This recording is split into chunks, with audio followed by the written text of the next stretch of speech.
வணக்கம் மக்களே! இன்னைக்கான வீடியோல நம்ம எத பத்தி பேச போறோம் அப்படின்னு பார்த்தீங்கன்னா, ஐபிஎல் 2027க்கான அந்த ஃபர்ஸ்ட்டு ட்ரேட் பார்த்தீங்கன்னா நடந்து முடிஞ்சிருக்கு. ஆல்ரெடி நம்ம அத பத்தி பேசியாச்சு. டிசி லக்னோ சூப்பர் ஜெயின்ஸோட ட்ரேட பத்தி தான் பேசுறேன். ஆல்ரெடி இந்த 2 டீமுமே பார்த்தீங்கன்னா, இந்த ட்ரேட நடத்தியே முடிச்சுட்டாங்க. பட் என்னன்னா அஃபிஷியலா சொல்லல. ஏன் சொல்லலன்னா பிசிசிஐயோட அப்ரூவல் வேணும். பிசிசிஐக்காக வெயிட் பண்ணியிருக்காங்க. இப்போ பிசிசிஐயும் அப்ரூவல் கொடுத்துட்டாங்கன்றனால இப்போ 2 டீமுமே அஃபிஷியலாகவே சொல்லிட்டாங்க. இந்த மாதிரி இந்த ட்ரேடு உண்மைதான். நாங்கள் இந்த பிளேயர்ஸை ட்ரேட் பண்ணியிருக்கோம் அப்படின்னு. ரிஷப் பண்ட் மறுபடியும் டிசிக்கு வந்துட்டாரு.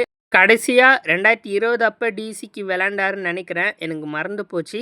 பட் இப்போ மறுபடியும் டிசிக்கு வராரு.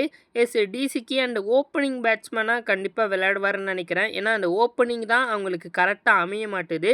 ஐ திங்க் அந்த ரோல் பண்ணுவார். இல்லைனா ஒரு ஃபினிஷராக அவர் யூஸ் பண்ணுறதுக்கு வாய்ப்புகள் இருக்குது. அதே மாதிரி குல்தீப் யாதவ் லக்னோவுக்கு போயிட்டாரு.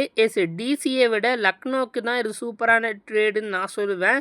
குல்தீப் யாதவ் மாதிரி ஒரு ஸ்பின்னர் ஒரு டீமுக்கு போகிறாருன்னா அது ஒரு பெரிய ஒரு ஜாக்பாட் அந்த டீமுக்கு. குல்தீப் யாதவ் லக்னோவுக்கு போயிட்டாரு. அண்ட் முக்கியமாக இந்த விஷயத்த சொல்லணும், ரிஷப் பண்ட்டை ஃபுல் காசுக்குமே பார்த்தீங்கன்னா நம்ம டிசிக்கு ட்ரேட் பண்ணலை லக்னோ. அதாவது லக்னோ 27 கோடி கொடுத்து வாங்கினாங்க.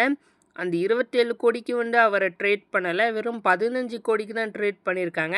மிச்சம் இருக்கிற 12 கோடி லக்னோ கிட்டே தான் இருக்கும். ஸோ இந்த ட்ரேட் பார்த்தீங்கன்னா லக்னோவுக்கு தான் சூப்பராக அமைஞ்சிருக்கு.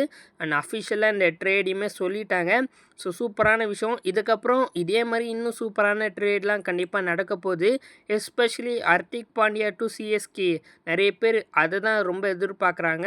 அது நடக்குமான்னு தெரியல. நம்ம வெயிட் பண்ணியிருந்தால் பார்க்கணும். ஸோ இது அஃபிஷியலாக நடந்துச்சு. நீங்கள் அடுத்து என்ன ட்ரேடுக்கு வெயிட் பண்ணுறீங்கன்னு கமெண்ட்ஸில் போடுங்க. சப்ஸ்கிரைப் பண்ணி நம்ம சேனல் சப்போர்ட் பண்ணுங்கள். மீண்டும் அடுத்த வீடியோவில் சந்திப்போம். தேங்க்ஸ் ஃபார் வாட்சிங். பை.